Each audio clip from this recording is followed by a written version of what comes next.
Pemirsa, terima kasih masih bersama kami, masih bersama Serambi Islami semua ada di sini. Mudah-mudahan pagi hari ini kita semua bersemangat menyambut anugerah Allah dan selalu bersyukur atas apa yang diberikan.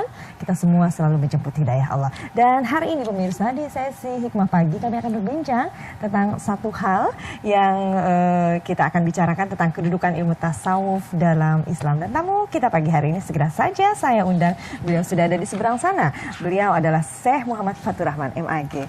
Saya silakan kami undang. Sehat ya saya? Assalamualaikum warahmatullahi wabarakatuh. Alhamdulillah. Enggak Calik, silahkan duduk. Kebetulan saya ini orang Sunda ya, Sunda, jadi agak Tasik, yeah. Tasik versus Sumedang nih hari ini. Jadi kita kalau pakai bahasa Sunda ya, bagi pemirsa yang nggak mengerti, anggap saja mengerti. Baik, terima kasih saya sudah hadir di sini. Ya, Insya Allah sehat ya. Alhamdulillah. Baik. Dan juga pemirsa masih dengan tamu istimewa saya dari Majelis Taklim Al-Idrisiyah Batu Tulis Jakarta yang menemani saya dari awal tadi ya. Terima kasih masih berada di sini. Sekarang kita berbincang dengan saya dan mudah-mudahan kita semua selalu sehat dan insya Allah diberi kemudahan ya sampai dengan acara ini selesai. Amin. Baik, saya berbincang tentang kedudukan ilmu tasawuf dalam Islam. Artinya belum semua tahu informasi ini dan sebetulnya tasawuf itu apa dan bagaimana kedudukannya supaya kita semua paham. Silakan. Ya, baik. Assalamualaikum warahmatullahi wabarakatuh. Alhamdulillahirabbil alamin wassalatu wassalamu ala asyrafil anbiya'i wal mursalin sayyidina Muhammadin wa ala alihi wa sahbihi ajmain amma ba'd. Alhamdulillah di pagi hari ini Allah telah menggiring hati kita, kemudian memudahkan ketaatan, terutama yang jauh nih jamaah bisa hadir di studio. Paling jauh dari mana nih, Seh? Dari mana ini? Jakarta, ada juga yang dari Jonggol. Dari Jonggol ya. Luar biasa. Ya. Kita akan mendudukan bagaimana ilmu tasawuf itu di dalam ajaran Islam. Nah, karena ini pagi-pagi ada yang ngantuk gak nih?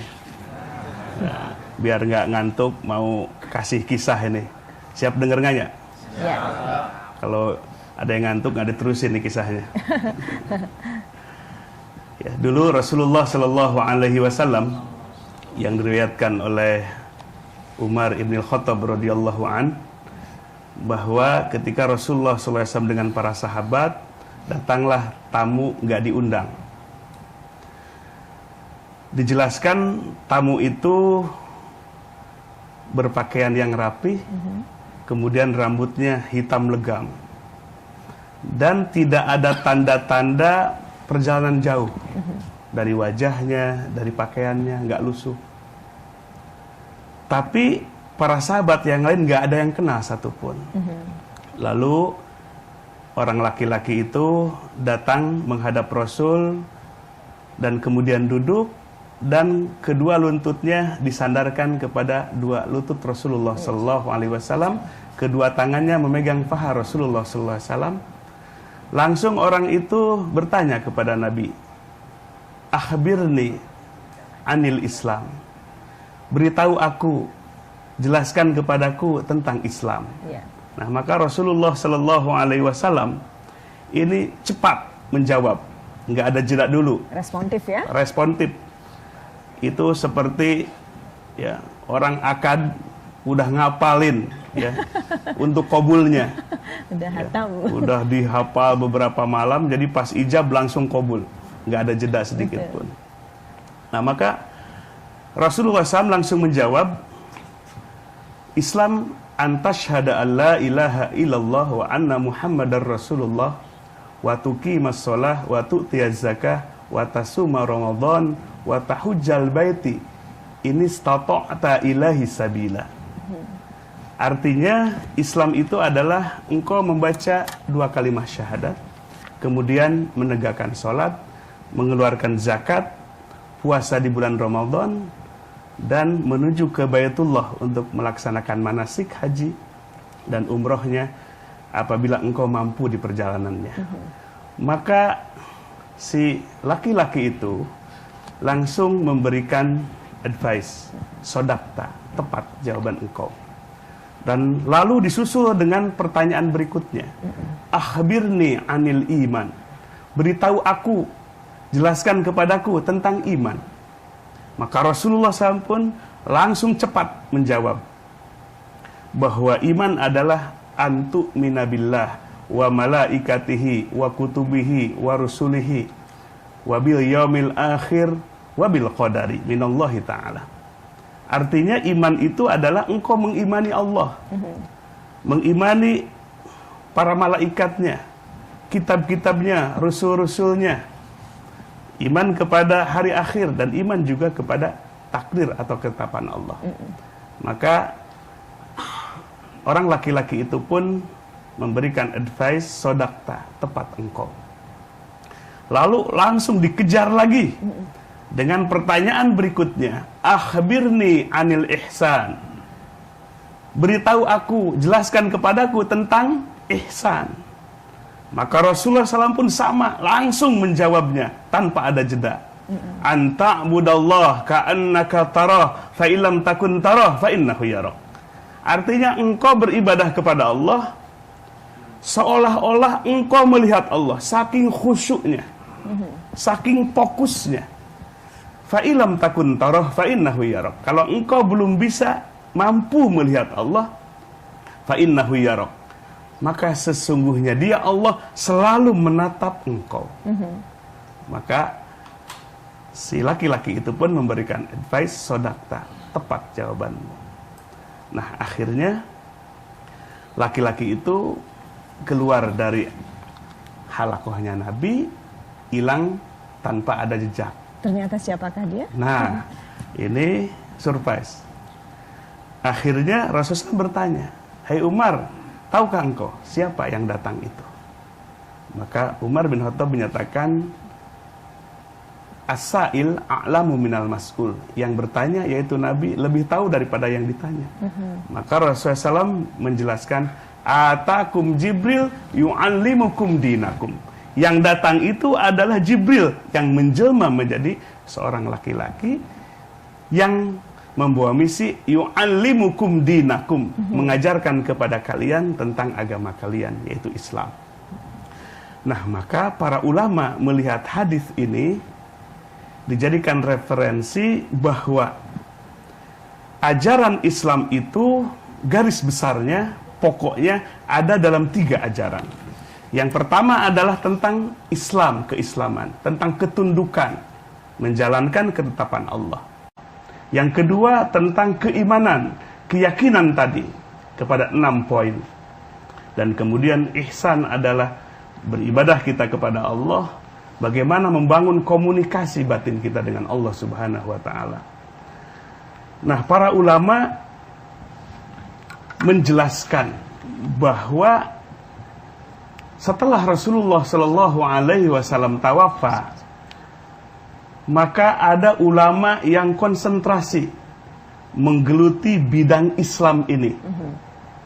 Maka pada akhirnya diformulasikan, dirumuskan supaya mudah kepada umat untuk mengkaji, memahami dan mengamalkan tentang nilai-nilai keislaman. Maka muncullah satu istilah ilmu yang disebut dengan ilmu fikih atau syariat Islam. Lalu ada ulama juga yang fokus menggeluti nilai-nilai keimanan, kemudian memformulasikannya supaya mudah dipelajari, dipahami dan diamalkan tentang nilai-nilai keimanan yang ada dalam Islam itu. Maka muncullah istilah apa yang disebut dengan ilmu akidah atau ilmu tauhid. Ada juga yang menyebut ilmu usuluddin. Jadi banyak istilah yang muncul. Lalu yang ketiga, ulama ada yang konsentrasi mengkaji, memformulasikan tentang nilai keihsanan. Maka akhirnya muncullah satu istilah, ada yang disebut dengan tasawuf, ilmu tasawuf. Ya. Ada juga ilmu yaitu tentang zuhud, ya, dan yang lain-lainnya. Baik, artinya tasawuf ini berada di area ihsan, begitu ya. Dan kemudian sejauh mana sebetulnya atau sepenting apa kita harus mengenal tasawuf? Karena kedua hal di atas sebelumnya juga tidak kalah jauh pentingnya, begitu seperti Betul. Nah, jadi setelah diformulasikan oleh para ulama, ya, baik ilmu tauhid, fikih maupun tasawuf, karena bersumber dari iman, Islam, dan ihsan, maka sepakat ulama bahwa ketiga disiplin ilmu ini harus terpadu untuk dipelajari dan diamalkan oleh umat Islam. Sehingga ketiga disiplin ilmu ini disebut oleh ulama sebagai arkanuddin, rukunnya agama. Ya, tiangnya agama, rukunnya agama, penopangnya agama.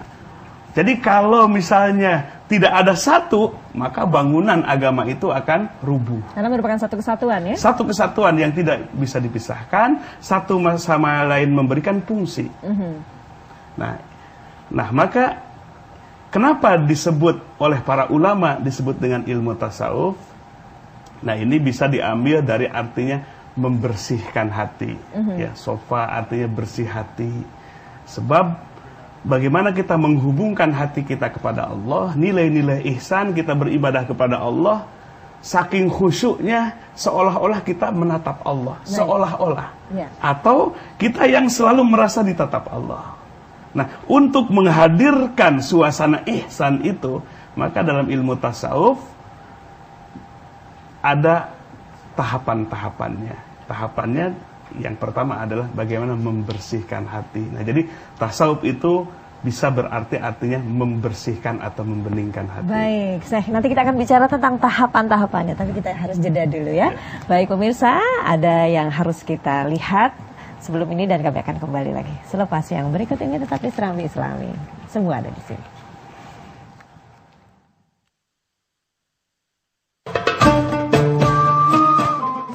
Sabda Rasulullah Shallallahu Alaihi Wasallam, apabila telah mati seorang anak Adam, maka terputuslah amalnya, melainkan 3 perkara. Pertama, sedekah jariyah, atau ilmu yang bermanfaat, atau anak yang soleh, yang mendoakan kedua orang tuanya. Hadis riwayat Muslim dari Abu Hurairah.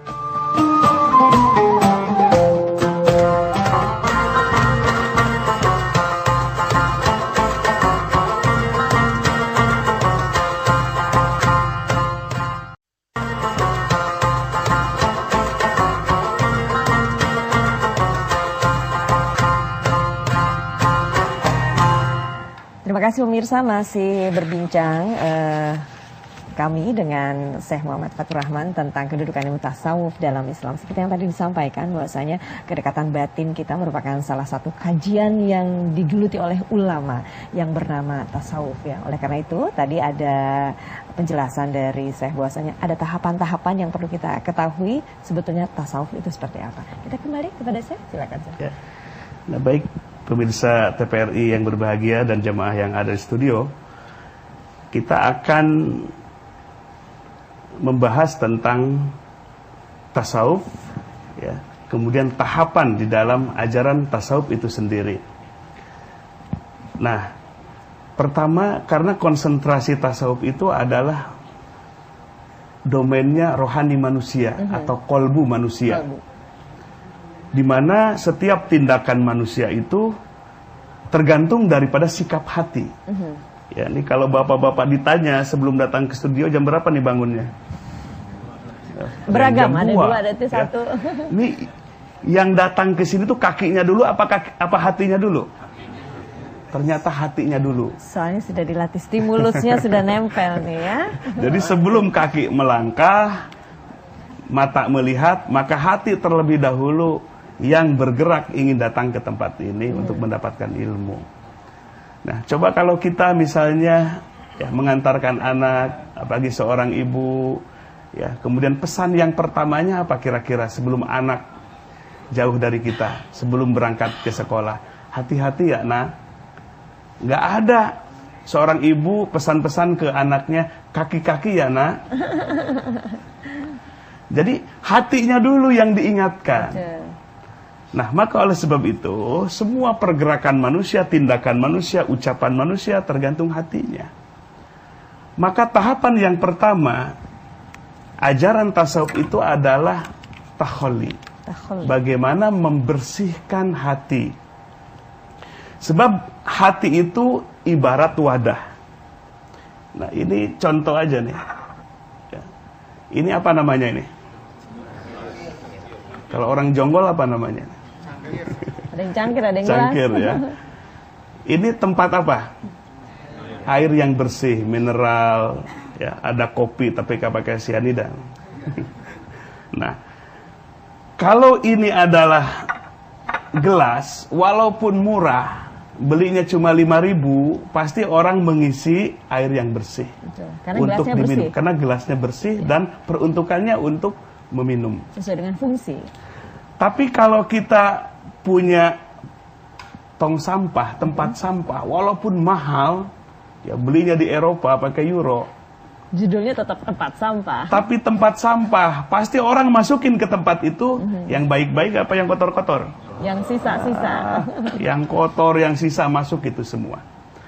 Demikianlah gambaran perumpamaan hati. Jadi kalau hati selalu dibersihkan dengan ilmu tasawuf, dibersihkan, maka Allah tidak akan salah memasukkan ke dalam hati kita. Yang akan masuk ke dalam hati kita adalah cahaya Allah. Cahaya Allah dukhulul fil qalbi. Tidak ada tabir akan ya. masuk ke dalam hati. Betul. Cahaya itulah yang akan menggerakkan ketaatan dan ketakwaan kita kepada Allah. Sebaliknya, kalau hati kita campakkan, dosa, nggak pernah tobat, maka yang terdampak adalah hati kita yang kotor.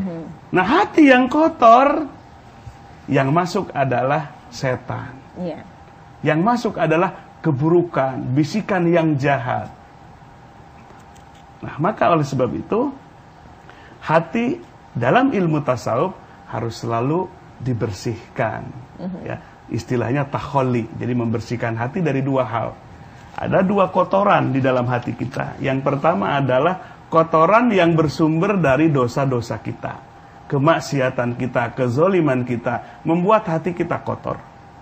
Yang kedua, yang membuat hati kotor adalah penyakit hati.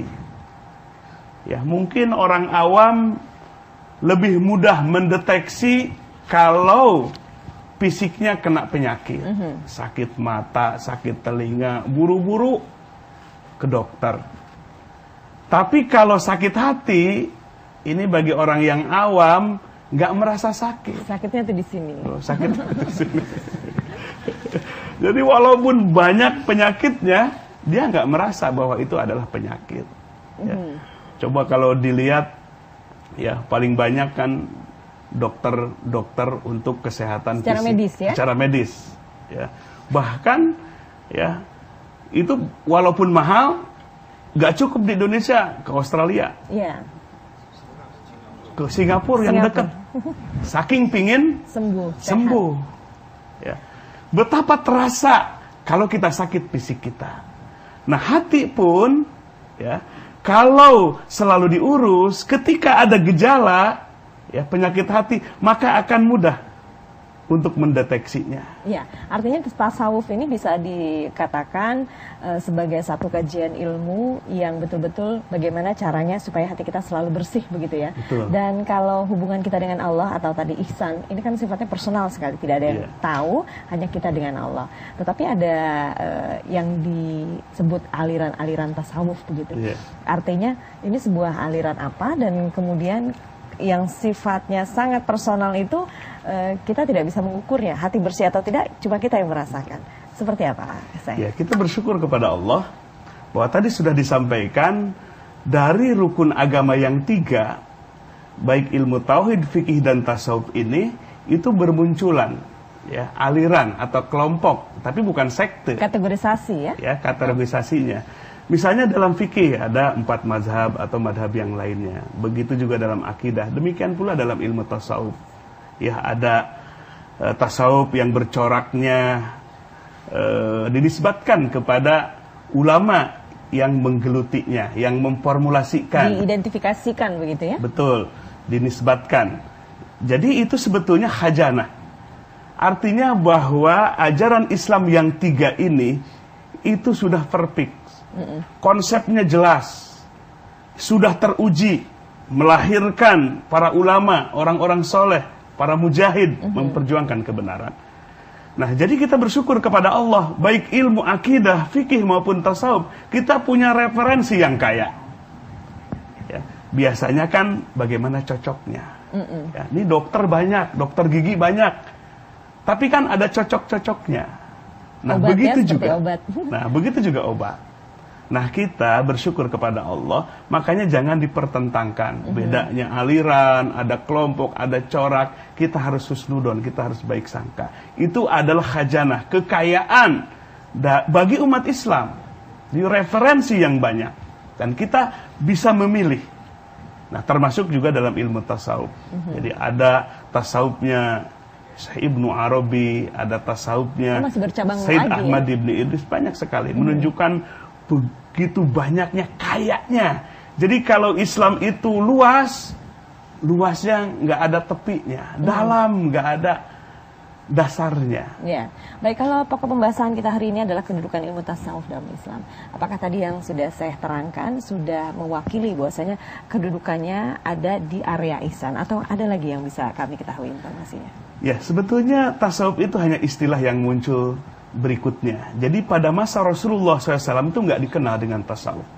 Seperti disiplin ilmu yang lainnya, zaman Rasulullah SAW semasa hidupnya nggak disebut dengan ilmu tauhid, keimanan saja. Ya, begitu juga ilmu tasawuf, istilahnya itu muncul setelah Rasulullah tawafat, setelah keihsanan itu diformulasikan menjadi satu disiplin ilmu. Dan ada istilah-istilah yang lain selain ilmu tasawuf, disebut juga ilmu batin. Ya, ada seorang ulama, Syekh Ibnu Taimiyah, beliau tidak menyebut ilmu itu sebagai ilmu tasawuf, tetapi di dalam Majmu'atul Fatawanya beliau menyebutkannya amalul qalbi, amalan hati. Jadi tasawuf beliau mengistilahkannya amalul qalbi, amalan hati. Nah, jadi istilah-istilah yang beragam ini bukan menjadi persoalan perdebatan, justru menunjukkan bagaimana keihsanan ini ditinjau dari berbagai sudut pandang. Keberagaman tentang keihsanan ya.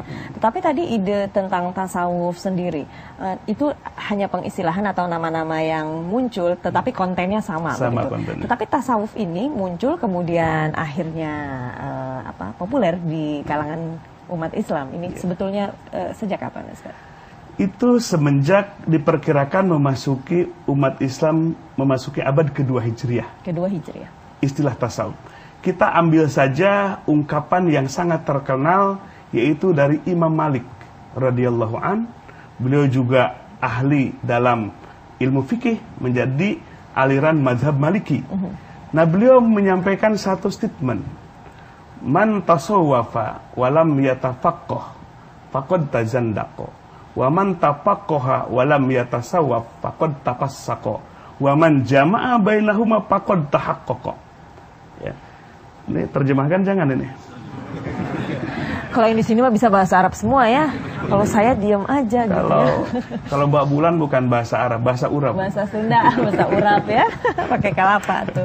Ya, artinya man tasawwafa, barang siapa yang mempelajari dan mengamalkan ilmu tasawuf. Jadi Imam Malik sudah menyebut istilah tasawuf. Baik, ini sesuatu yang harus diterjemahkan, kemudian detail kita tahu, nanti kita akan lebih paham.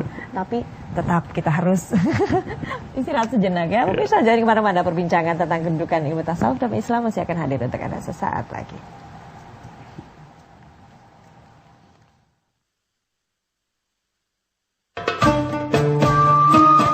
Hanya milik Allah Asmaul Husna, maka berdoalah kepadanya dengan menyebut Asmaul Husna, dan tinggalkanlah orang-orang yang menyimpang dari kebenaran dalam menyebut nama-namanya.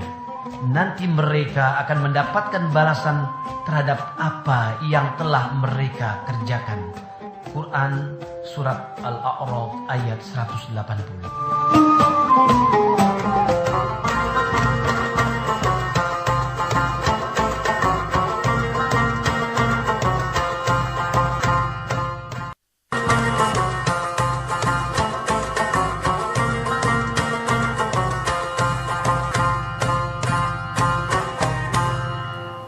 Terima kasih pemirsa, hasanah kajian keislaman yang luar biasa banyak di muka bumi ini adalah satu kekayaan yang kita ketahui.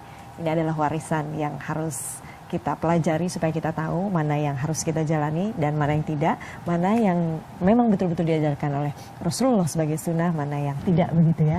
Dan tadi sudah dinukil dari Imam Maliki tentang statement yang kita belum translate, belum terjemahkan. Silakan saya. Ya baik, kita akan terjemahkan.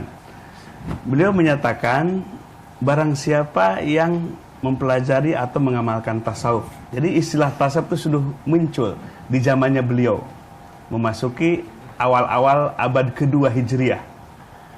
Tapi tidak berfikih, tasawuf saja yang diamalkannya. Sementara fikihnya ditinggalkan. Maka beliau menyebutkan kelompok itu atau orang itu adalah tazandako. Artinya orang zindik, orang kebatinan. Ya, dengar azan, oh iya azan, tapi nggak mau sholat. Yang penting hatinya iling. Ya, yang penting hatinya ingat kepada Allah. Tapi nggak berpikir, tidak menegakkan sholat. Nah di zaman itu sudah muncul, maka beliau menegaskan, kalau bertasawuf tapi tidak berfikih, maka zindik, aliran kebatinan yang batil di luar Islam. Atau sebaliknya, barang siapa yang berfikih, jadi istilah fikih itu sudah muncul, tetapi tidak mau bertasawuf, maka itu juga diperingatkan, faqad tafassaqa, dia adalah orang fasik. Jadi sholat Allahu Akbar, bacaannya benar tapi hatinya nggak nyambung kepada Allah.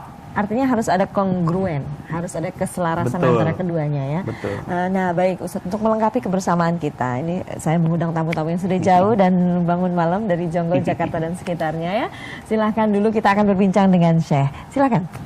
Dengan siapa Pak? Bismillahirrahmanirrahim. Saya dengan Syafruddin Pak dari Syafruddin. Jakarta. Silakan. Assalamualaikum Syekh. Waalaikumsalam. Ada pertanyaan, apa manfaat dari belajar ilmu tasawuf terhadap diri, keluarga, dan masyarakat? Apa dampak yang bisa didapat? Demikian. Assalamualaikum warahmatullahi wabarakatuh. Waalaikumsalam warahmatullahi Sudah wabarakatuh. masuk ke bab manfaat nih. Silakan. Ini apa sudah pingin buru-buru ada manfaatnya ini. Ya alhamdulillah. Nah, jamaah sekalian, bahwa tadi ya salah satu daripada langkah dari ajaran tasawuf itu adalah takhalli, membersihkan hati ya dari dosa dan penyakit-penyakit hati. Nah, begitu penting, begitu urgen ya tasawuf ini, sebab kalau hati kita tidak ditata, tidak dibersihkan, maka yang akan muncul adalah tindakan-tindakan jahat. Ya, tindakan-tindakan Negative action ya? Negative action yang akan terjadi. Bahkan kalau kita melihat, ya, kita hari ini sering mendengarkan pemberitaan ada tindakan korupsi, kriminal, pembunuhan, bahkan mutilasi dan yang lain-lainnya. Itu semua adalah akibat dari hati yang tidak diurus, hati yang tidak disentuh dengan ilmu tasawuf. Kita kurang care dengan itu ya. Ya, tidak bisa menjaga hati kita sendiri. Nah, maka dengan belajar ilmu tasawuf, ya, bahwa ilmu tasawuf itu ilmu yang mempelajari tentang domain atau wilayah batin kita, tentang hati kita, tentang dimensi rohani kita. Bagaimana cara membersihkannya, bagaimana cara menumbuh kembangkan potensi hati, dan sekaligus bagaimana hati kita bisa sair ilallah, mendekat kepada Allah Subhanahu wa taala. Ya, sehingga akidah itu tidak akan subur tumbuh dalam hati kalau tempat yaitu hatinya kotor. Baik, karena logikanya ketika positif banyak dimasuki, negatif itu sudah susah masuk begitu ya. Iya. Baik, dan tadi ada yang terlewat sedikit saja, bahwasanya banyak istilah yang sudah hadir, istilah domain batin, tetapi lahir satu kata tasawuf begitu. Nah, definisi harfiahnya supaya kita lebih tahu bagaimana. Ya, baik. Nah, jadi ilmu tasawuf adalah ilmu, satu disiplin ilmu yang mempelajari tentang af'alul qalb, tentang gerak-gerik hati kita, tentang pekerjaan hati kita. Lalu bagaimana cara membersihkannya, bagaimana cara menumbuh kembangkan potensi hati, dan bagaimana cara hati kita bergerak menuju kepada Allah, menghadap kepada Allah, tersambung kepada Allah, wusul ilallah, nyambung kepada Allah Subhanahu wa taala. Jadi begitu pentingnya hadir ilmu tasawuf dalam kehidupan kita ya beragama. Baik, sebelum kita bicara tentang metode apa sih sebetulnya digunakan oleh ilmu tasawuf, kanan kiri supaya seimbang, kami persilakan. Silakan Bapak. Assalamualaikum warahmatullahi wabarakatuh. Waalaikumsalam warahmatullahi. Nama saya Eko Wirawan dari Pak Eko, Cibubur. silakan. Mohon maaf, izin saya bertanya. Tadi disampaikan oleh saya bahwa di dalam Islam itu disampaikan berdasarkan hadis tadi ada 3 rukun agama, di mana ada iman, Islam, dan ihsan. Nah, apakah kita harus menjalankan ketiga rukun agama ini berbarengan? Karena kan tadi ada disiplin-disiplin ilmu yang tadi juga disampaikan. Lalu bagaimana kita bisa memastikan bahwa kita ini sudah melaksanakan ketiga rukun agama itu secara simultan gitu? Mungkin, ya. Mungkin itu aja. Assalamualaikum warahmatullahi wabarakatuh. Baik. Terima kasih atas pertanyaannya, sangat baik sekali. Nah, adanya pemisahan ini bukan berarti dipisahkan, tapi dalam rangka supaya mudah untuk mempelajarinya. Tapi kalau kita kembali pada masa Rasulullah Shallallahu Alaihi Wasallam, ya, iman, Islam, ihsan itu di dalam mempelajarinya secara bersama-samaan, mengamalkannya secara paralel, gitu. Sebab ada figur langsung, yaitu Rasulullah Shallallahu Alaihi Wasallam. Ya, bahkan di masa periode Mekah yang 13 tahun dicatat dalam sejarah, justru tasawuf itu hadir untuk membersihkan hati dari kemusyrikan, hati dari gambaran-gambaran duniawi. Begitu lama ya proses untuk membersihkan hati para sahabat. Maka ajaran tasawuf atau ajaran ihsan ketika itulah yang membersihkan hati para sahabat untuk menyiapkan apa? Untuk menyiapkan akidah atau keyakinan, keimanan kepada tumbuh dalam hati. Sebab keimanan itu tidak akan tumbuh dalam hati kalau tempatnya kotor, nggak layak. Nah, maka dengan adanya pemisahan ini supaya memudahkan untuk mengamalkan. Jadi secara sistematik dari A sampai Z. Ya, kalau kita belajar ilmu fikih dari bab toharoh sampai bab kriminal, jinayah, ilmu tasawuf pun demikian. Jadi ada fase-fasenya. Nah, maka oleh sebab itu, supaya kita memastikan apakah ilmu akidah kita benar, sahih, fikih kita dan tasawuf kita, maka tentu yang menjadi alat ukurnya adalah kita harus punya pembimbing. Coaching ya? Ya. Dulu para sahabat tuh hebat, bahkan disebut khairu ummah, sebagai umat pilihan, berlian. Kenapa? Karena ketiga disiplin ilmu itu diajarkan, bahkan dicontohkan langsung oleh Rasulullah SAW. Jadi ada figur, ada pembimbingnya. Ya. Nah, demikian pula hari ini, bahwa setelah Rasulullah SAW itu ada al-ulama yang benar-benar menjadi pewarisnya para nabi. Nah, kalau kita ingin memastikan ajaran tauhid kita, fikih dan tasawuf kita dan pengamalan kita menjadi terukur lebih baik, tentu harus ada tahta tarbiyatil ulama.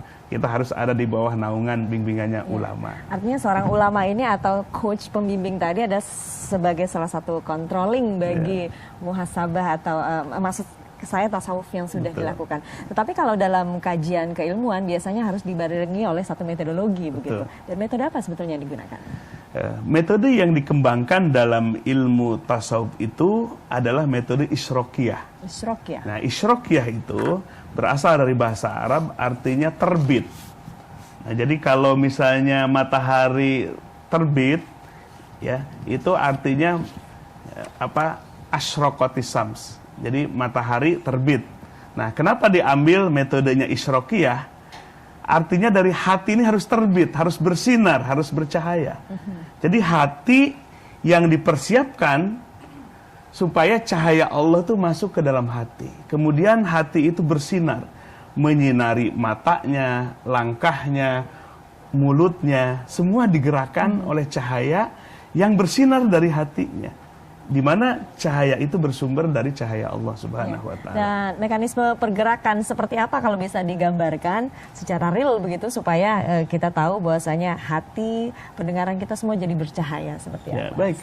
Tadi proses awal kita harus bersihkan hati. Tentu ada metodenya membersihkan hati itu.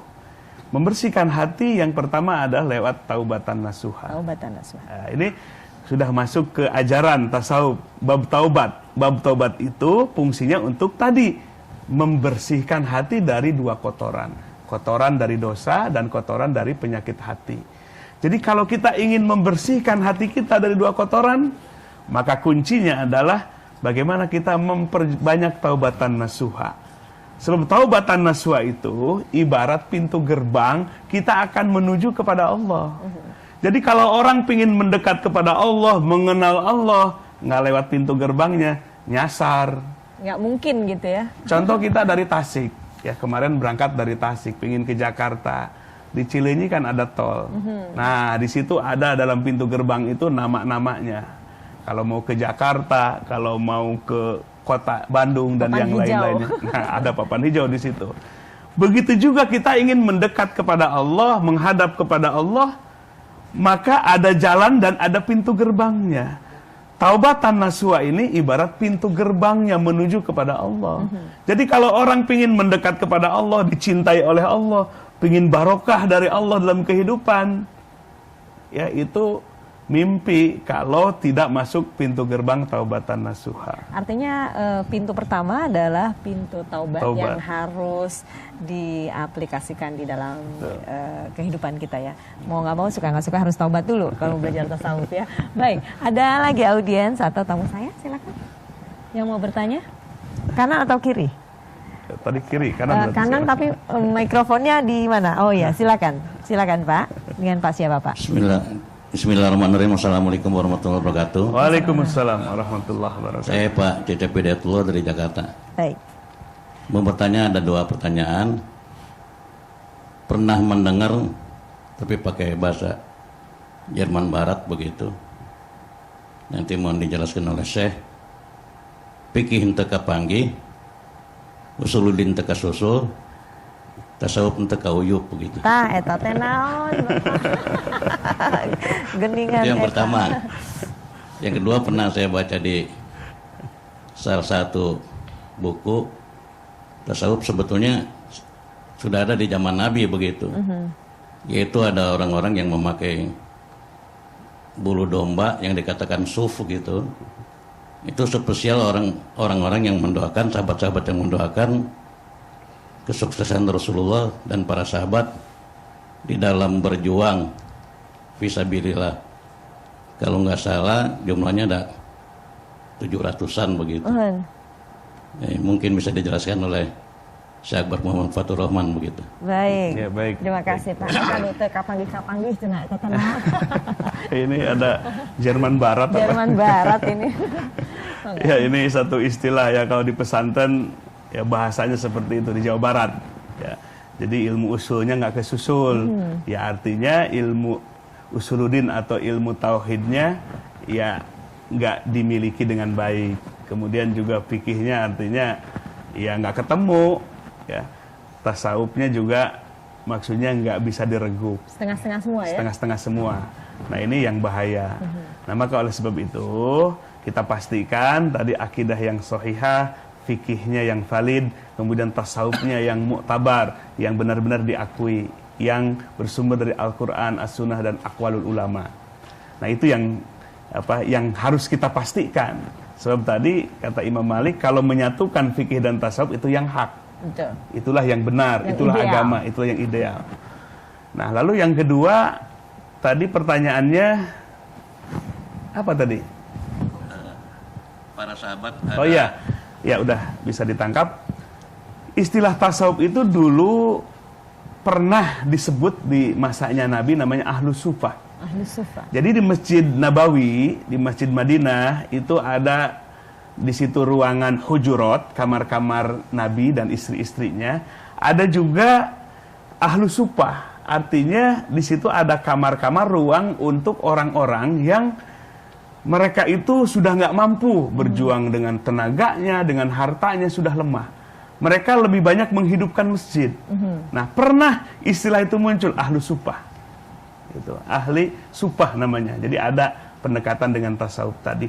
Tetapi tasawuf menjadi satu disiplin ilmu yang terformulasikan dengan baik itu tadi memasuki abad kedua Hijriah, sehingga muncul satu disiplin ilmu namanya tasawuf. Gitu. Artinya baru populer di abad kedua ya. Memasuki Tapi abad kedua Rasulullah Hijriah. sendiri, kalau kita melihat bahwasanya sunnah yang dilakukan oleh Rasulullah ini menjadi panduan hidup kita. Tasawuf sendiri aplikasinya di kehidupan Rasulullah pada saat itu seperti apa? Ya, begitu kaya nilai-nilai keihsanan atau kita sebut sekarang tasawuf, apa yang dipraktekkan oleh Rasulullah SAW dengan para sahabat. Ya, tentu tadi bagaimana Rasulullah SAW bertaubatnya. Beliau menyatakan, "Fa inni atubu ilallah mi'ata marrah kulla yaum." Aku bertobat kepada Allah 100 kali. Padahal beliau sudah mendapatkan ampunan terlebih dahulu dalam surah Al-Fat.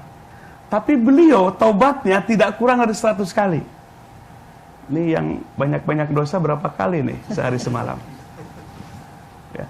Nabi yang Allah pelihara dalam pengertian Allah akan ampuni dosanya. Yang akhir maupun yang kemudian, beliau tidak kurang dari 100 kali basah tempat sujudnya, basah pakaiannya, saking banyaknya beristighfar, bertobat kepada Allah, tentu untuk diri bahkan untuk umatnya. Baik, artinya Rasulullah saja yang sudah dijamin masuk surga sedemikian intensitas minta ampunnya gitu. Harusnya kita harus berlipat-lipat ganda. Dan kita sampai di ujung akhir sesi ini, rasanya masih ingin panjang, tetapi ada satu kesimpulan atau benang merah yang bisa kita tangkap semua, bahwasanya tasawuf ini kedudukan dalam Islam dan harus kita ketahui seperti apa. Silahkan. Ya. Nah, baik, bahwa tadi ilmu tasawuf ini muncul sekitar abad kedua Hijriah setelah nilai-nilai ihsan ini diformulasikan menjadi satu disiplin ilmu, ya, yang secara sistematik pembahasannya.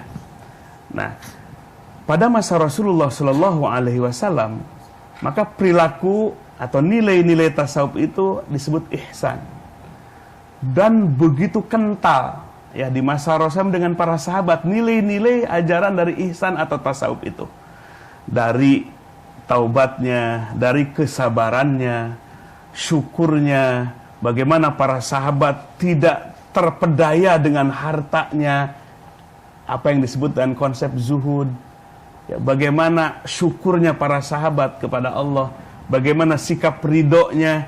Jadi begitu kaya hidupan Rasulullah SAW dengan para sahabat, begitu kental dengan tasawuf. Tentu tadi yang sama-sama terintegrasi dengan dua disiplin ilmu yang tadi, akidah dan fikihnya sekaligus. Ya, artinya tasawuf ini harus selaras dengan ketiga disiplin ilmu. Tadi bisa diulangi lagi satu? Ya. Satu yang disebut dengan ilmu tauhid, yang berasal dari nilai keimanan. Yang kedua adalah ilmu fikih yang bersumber dari keislaman. Kemudian ilmu tasawuf yang bersumber dari keihsanan. Baik, ketiga hal ini harus kongruen berada di dalam kehidupan kita. Baik pemirsa, rasanya masih ingin panjang berbincang tentang kedudukan tasawuf, dan informasi ini mudah-mudahan bisa lebih mendekatkan kita dengan Allah Subhanahu wa Ta'ala dalam hal batin Anda dengan Allah, ya. Baik, sebelum kita tutup, mari kita bersama mempersiapkan diri. Kita akan berdoa memanjatkan rasa syukur kita kepada Allah. Mudah-mudahan kita akan semakin dekat. Doakan dipimpin oleh saya. Silakan. Baik, jemaah sekalian yang berada di studio beserta pemirsa TPRI dimanapun berada, pagi hari ini mari kita munajat kepada Allah, curhat kita kepada Allah, bersandar kita kepada Allah, meminta kita kepada Allah. Karena hati yang bersih, doanya akan dikabulkan oleh Allah. Allah tidak akan menerima untaian doa hambanya min qalbin sahin, dari hati yang lalai, dari hati yang tidak khusyuk, dari hati yang tidak tersambung kepada Allah. Pejamkan matanya, hadirkan hatinya beserta Allah. Hudurul qalbi ma Allah, hadirkan hati beserta Allah. Kita sedang ditatap oleh Allah. Allah selalu memperhatikan kita, bahkan lubuk hati kita yang paling dalam. Betapa malunya kita berani berbuat dosa, padahal Allah selalu menatap kita, bahwa Allah selalu melihat dan memperhatikan kita. Mari angkat tangan kita, kita munajat dan berdoa kepada Allah. Allahumma sholli ala Sayyidina Muhammad wa ala alihi wa ashabihi ajmain. Rabbana zalamna anfusana wa illam taghfir lana wa tarhamna lanakunanna minal khasirin. Ya Rabb, ampuni seluruh kezaliman-kezaliman kami. Ya Rabb, kami mengakui dengan penuh kesadaran kami telah menzalimi mata kami sendiri. Kami telah menzalimi mulut kami dengan ghibah, dengan fitnah. Kami telah menzalimi tangan dan kaki kami, ya Rabb. Ya Rabb, ampuni seluruh kezaliman-kezaliman kami. Ampuni seluruh kemaksiatan-kemaksiatan kami. Ampuni dosa orang tua kami, ibu dan bapak kami, ya Rabb.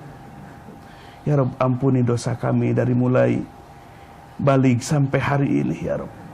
Jangan Engkau sisakan kezaliman dan kemaksiatan kami. Sebab kami tidak tahu kapan kami akan kembali kepadamu. Bersihkan hati kami, ya Rabb. Tetapkan hati kami, ya Rabb.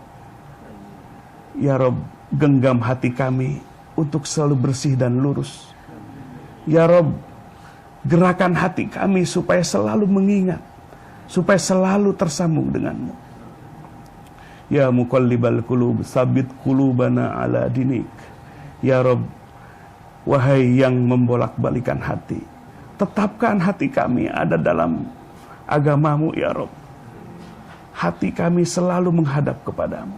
Allahumma ja'alna hadina mahdiin, gharadhalin wala mudillin, barun rahimun jawadun karim.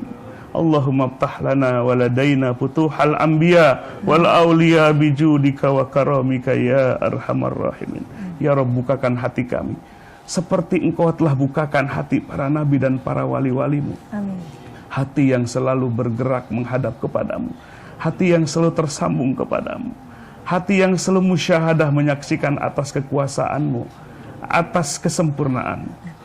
Rabbana atina fid dunya hasanah wa fil akhirati hasanah wa qina azabannar. Wa sallallahu ala sayyidina Muhammadin wa ala alihi wa sahbihi wasallam. Walhamdulillahirabbil alamin. Alhamdulillahirabbil alamin. Saya terima kasih untuk waktu yang sudah tersedia hari ini, dan juga terima kasih Bapak-bapak sudah berada bersama kami. Mudah-mudahan nanti kalau diundang lagi hadir lagi ya, insya Allah. Baik pemirsa, demikianlah pembahasan kita pada hari ini tentang kedudukan tasawuf dalam Islam. Mudah-mudahan kita bisa memberikan makna dalam kehidupan kita, bahwasanya batin ini harus selalu terikat oleh Allah Subhanahu wa taala. Terima kasih atas perhatian Anda. Insya Allah kita jumpa lagi di pekan depan. Billahi taufiq wal hidayah. Assalamualaikum warahmatullahi wabarakatuh.